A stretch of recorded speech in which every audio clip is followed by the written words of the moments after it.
beloved disciple.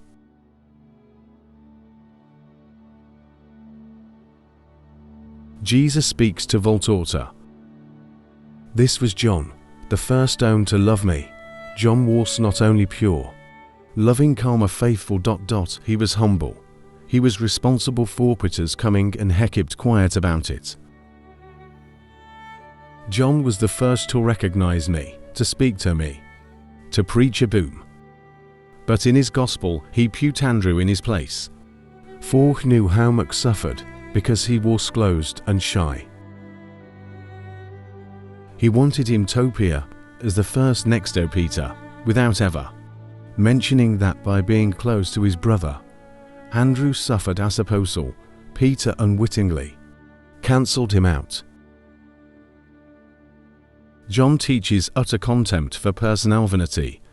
He emphasizes that triumph lies not only in holiness, but in the good fortune of living with others less courageous, but perhaps holier.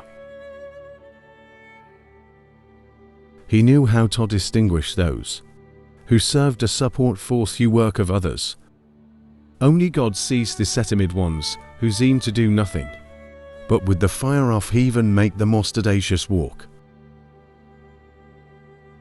I was the instrument in action, John, the force that set me in motion.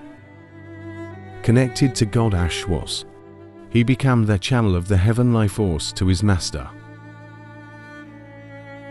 He was my favorite. Yes, I could mirror myself in him and see my virtues. The Father's eyes recognized him as a little Christ. And my mother would say, I feel I have a second child in him. The hearts of John and Marie merged before I gave her as mother. They loved and recognized each other as sons of the Father and brothers of the Son. Jesus was asked to give the reading in the synagogue. He said, much weeping descends upon the people oft. They weep as they remember their lost glories, but the glory of this world is nothing. It is not enough for Israel to have a temple and be proud of it. The most beautiful temple in the heart of each person, where prayer must be made. How can one pray without being converted? Not correcting mistakes, their revulsions, the way of treating the poor, the servants, the relatives and God. You weep because your purses have been emptied by the rule of Rome. But you shed the blood of all those who hate, and worse, without the slight remorse for it. The soul of our tone is here, but prepare your souls, be honest, and love one another. Attention rich people and businessmen, don't steal, poor people. Do not envy, you are all of one God.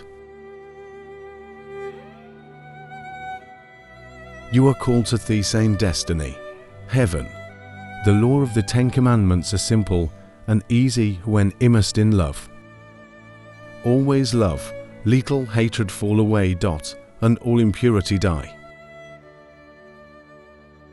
A new and eternal glory is offered to you, but first you must learn. Begin with love. When you know how to love, you will know everything. John and James, Peter and Andrew were delighted with all they had heard. Jesus approached them. He looked at Peter and said, Peace be with you, Peter. Here is the man who would need to learn not to judge before knowing, but who was honest in seeing his error. Jesus spoke with affection and Peter agreed. I honestly am not capable of fulfilling what you asked. I'm no good. I'm angry, rude, full of greed, and like money. I'd like to be better, but I'm ignorant. Jesus smiled. I like your sincerity, Peter.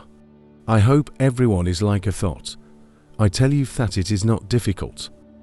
God does not ask of you the impossible, nor great acts of heroism.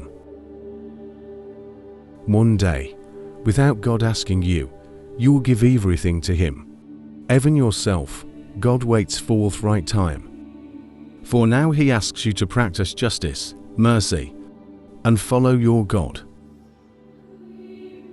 By doing this, your past will be erased. You will be a new man, a friend of God and His Christ. And I say more, you will no longer be Simon, you will be Cephas, a firm rock on which I will lean. Peter sketched a smile. The way you talk, think I can make it. But you have to help me. Do you live here? For now, I'll go to Jerusalem, then I'll preach all over Palestine. I want to be a disciple. I need a light in this hard head. In the heart, Peter. And you, Andrew, don't you say anything. Listen. My brother is shy. I know, but he will become a lion.